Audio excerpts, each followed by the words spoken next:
Hello everyone, my name is Miss Rachel and I am the new teen librarian at Morley Library, and I'm here to do a book talk on this book called The Breadwinner by Deborah Ellis. It is a wonderful book, and it is also recently, a few years ago, made into a Netflix animated movie. I have yet to watch that, but after reading the book I am definitely looking forward to watching it on Netflix. So in this book, we are transported into the world of Pravana. She is a young 11-year-old girl living in Kabul, Afghanistan under the Taliban regime. She accompanies her father every day to the market, and the only reason why she is allowed to, as women in Afghanistan are not allowed to leave their homes basically unaccompanied or without a note from their father or their husband giving them permission to be out in the streets. She accompanies her father every day to inside the marketplace because her father had an injury to his leg. Part of his leg was injured when his high school where he was teaching at was unfortunately bombed. So they sit together on a blanket in the market, and the father earns money to provide for his family by reading and writing letters of customers that come by. And this is because most of the people in Afghanistan, including many members of the Taliban, cannot read or write. So one evening, as the family is at home, the Taliban comes in and ends up kidnapping the father. Basically, because the father, and actually her mother as well, were college educated.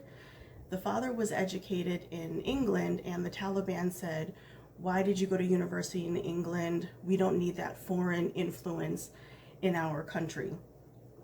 So the next day, the mother, Pravana's mother, and her decide to go to the jail where they think the father is. Unfortunately, they were unsuccessful, and they were very they were turned away by the Taliban in a nice, not so nice manner, but they were turned away and they returned home unsuccessful.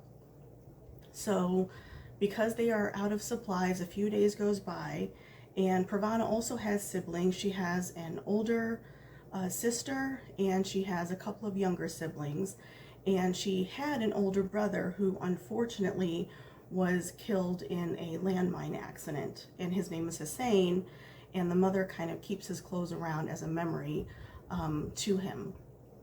So the next day, Pravana attempts to go to the market as a little girl, and she ends up going to one stand, was able to get bread before she was accosted by a Taliban soldier asking her why she was at the market. Excuse me. So she runs away, the Taliban chases her, she ends up running away, and she runs into her former gym teacher, Mrs. Wira, who's older and retired. They go back to her house, and Mrs. Wira helps them figure out a way that they're going to have to provide for the family, because the father is kidnapped, and he was the breadwinner at the time and the only source of income for them.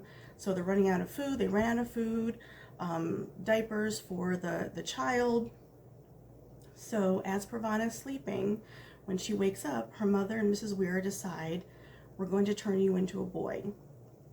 They end up shaving her head, and she puts on her older brother's clothes. And of course she's afraid, but she goes into the market, and she immediately thinks that the people are going to shout that she's a fake, and they can see that she's a girl from a mile away. But she goes into the market, and it's a success. She comes back with groceries. So then they realize, well, they have no way to make money. So they send Pravana into the market where her father used to sit on a blanket and help customers read and write letters. And she actually does get a customer. One of her first customers is actually a member of the Taliban regime. And so starts the story of Pravana, this 11-year-old girl, very brave, having to be the breadwinner in her family.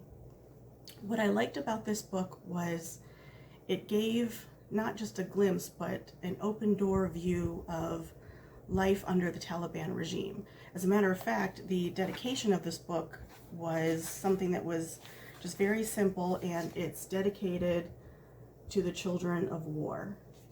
And the story is at times a little bit gritty, but not very violent.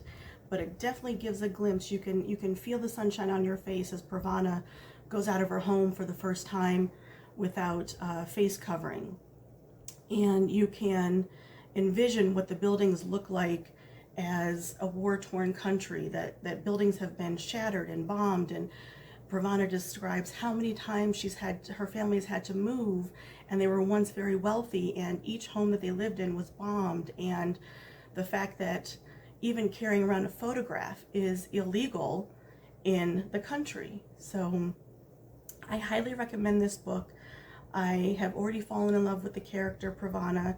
She is a brave little girl, and I think it gives a human spirit to something that we only sometimes see on the news, and gives an insight into what it's like to live in a country that is experiencing war under a very strict and violent regime.